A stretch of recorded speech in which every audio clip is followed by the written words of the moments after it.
अधिवेशन अर्थसंकल्पीय 3 तारखेला सुरू होतंय। त्याची पूर्वतयारी या महाराष्ट्रातील जनतेचे वेगवेगळे विषय,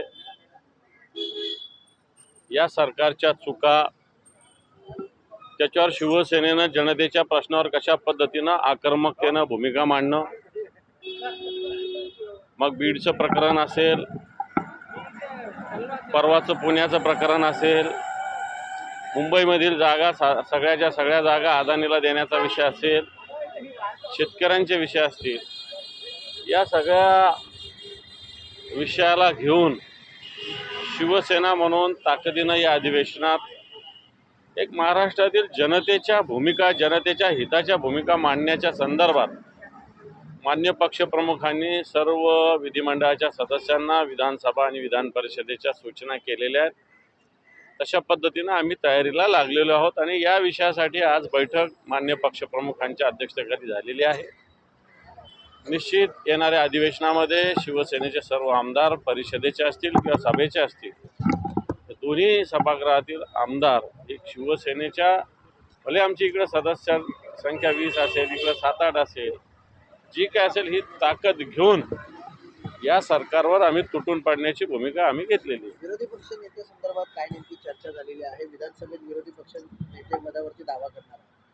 नक्कीच शिवसेना विरोधी पक्ष नेतेपदावर दावा करेल। या संदर्भात लवकरच पक्षप्रमुख सगळी भूमिका जाहीर करतील, परंतु या बैठकीमध्ये विरोधी पक्ष नेत्या संदर्भात दावा करावा अशा प्रकारची भूमिका विधानसभेच्या सदस्यांनी मांडली। तुम्हाला काँग्रेस आणि एनसीपीचं समर्थन देखील तितकंच महत्त्वाचं आहे, तर ते समर्थन तुम्हाला देतील का? हे पहिलं समर्थनाचा प्रश्न नाही, संख्येचा प्रश्न आहे। संख्या पण नाही आहे ना साहेब? आहे संख्या, ज्याची संख्या जास्त त्याचा मला असं वाटतं होत असतो। आता शेवटी भूमिका अध्यक्षांनी घ्यायची आहे पुढची, परंतु शिवसेनेने असा दावा करावा अशी भूमिका सदस्यांनी मांडलेली आहे। पक्षप्रमुखांनी अजून भूमिका या संदर्भात पुढची जाहीर केलेली नाही। विधिमंडळाच्या 10% ठाकरे, भास्कर जाधव, सुनील प्रभू, आदित्य ठाकरे त्यांची नावं चर्चेत आहेत। विरोधी पक्ष नेते आता हे तुमच्याकडे चर्चेत आहे, आमच्याकडे अशा पद्धतीनं कोणत्याही चर्चेत नाही। पक्षप्रमुखांना सर्वाधिकार आहेत, ते योग्य ते निर्णय घेतील। याच्या अगोदर आपण नियमावली मागवली